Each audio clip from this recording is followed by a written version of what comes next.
दोस्तों कैसे हैं आप सभी सभी अच्छा कर रहे होंगे। मैं बताऊं, मैं भी बहुत अच्छा हूँ। वीडियो अच्छा लगे तो CKD stock market news channel को सब्सक्राइब कर लेना, साथ ही बेल आइकन बटन को प्रेस कर देना। चलिए शुरू करते हैं।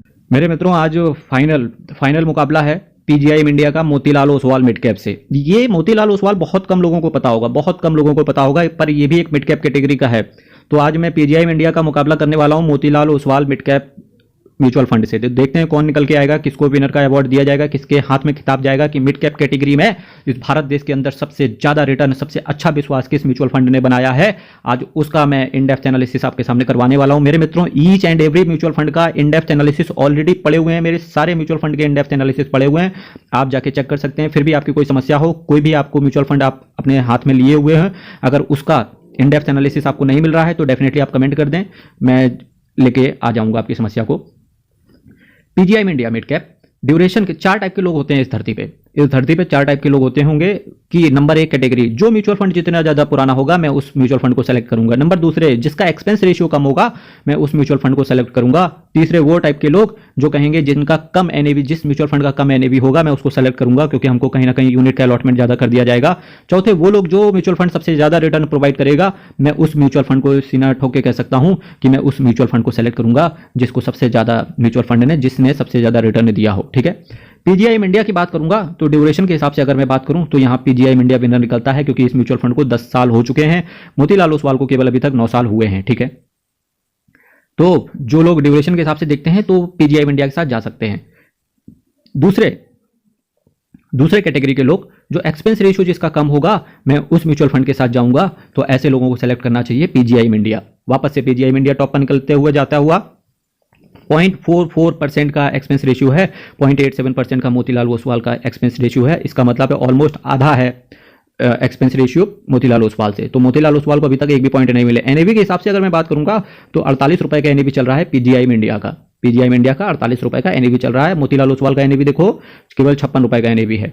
रिटर्न के हिसाब से अगर मैं बात करूंगा तो एनएवी के हिसाब से कौन जीत गया? PGI India.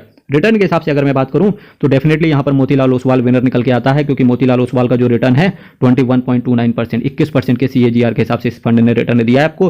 पीजीआई इंडिया की बात करूंगा तो 18.67% के हिसाब से रिटर्न दिया है। तो रिटर्न के हिसाब से कौन जीता? मोतीलाल ओसवाल।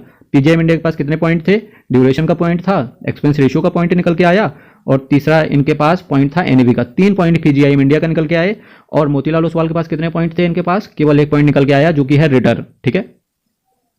अब मेरे मित्रों एक चीज है कि अगर मैं इनके एक्सपेंस रेशियो को काट दूं, 21% के हिसाब से है, तो भी अगर एक्सपेंस रेशियो अगर मैं ऐड कर दूं तो भी 20% के सीएजीआर के हिसाब से मोतीलाल ओसवाल ने रिटर्न दिया है। तो डेफिनेटली जो लोग एग्रेसिव टाइप के थोड़े से इन्वेस्टर हैं उन्हें मोतीलाल ओसवाल के साथ जा सकते हैं। पर चूंकि आज मुझे एक विनर घोषित करना है, एक डिसेंट विनर घोषित करना है। विनर वही होता है जिन्होंने रिटर्न दिया है फ्रेंड्स, भले ही थोड़ा सा हो, प्लस विश्वास बना के रखा हो, इसके साथ साथ एनएवी पे कंट्रोल रखा हो, एक्सपेंस रेशियो पे कंट्रोल रखा हो, रिटर्न भी ठीक ठाक दिया हो, और कहीं ना कहीं इन्वेस्टर को ज्यादा से ज्यादा साल के साथ बने रहने के साथ, म्यूचुअल फंड कैटेगरी में बने रहने के साथ भरोसा जताया हो, यानी कि ड्यूरेशन। तो मेरे मित्रों आज की डेट पे मैं जो man of the series plus man of the mutual fund plus man and women as the case में भी, कि जो भी म्यूचुअल फंड को मैं आज सीरीज देने वाला हूं best mutual fund in India mid cap category का, वो जाता है आज award PGIM India mid cap को। तो फ्रेंड्स, भारत के अंदर पीजीआईएम इंडिया से मिड कैप कैटेगरी में मेरे हिसाब से कोई दूसरा म्यूचुअल फंड है नहीं, कोई नहीं है टक्कर में। जब पीजीआईएम इंडिया हो, क्यों पड़े हो चक्कर में, जब पीजीआई इंडिया को कोई टक्कर ही नहीं दे सकता, ऐसा कुछ है ना। तो आज यहीं से चर्चा समाप्त होती है।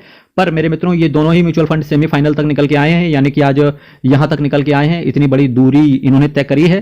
तो डेफिनेटली अगर आपके पास मोतीलाल ओसवाल है, पीजीआई इंडिया है, तो डेफिनेटली दोनों ही बेस्ट हैं। पर अगर मुझे बेस्ट में से भी बेस्ट निकालना हो तो पीजीआई इंडिया। देखिए यहां से मैंने मिड कैप कैटेगरी के सारे वीडियोस खत्म कर दिए। होप सो कि आपकी सारी प्रॉब्लम खत्म हो चुकी होगी।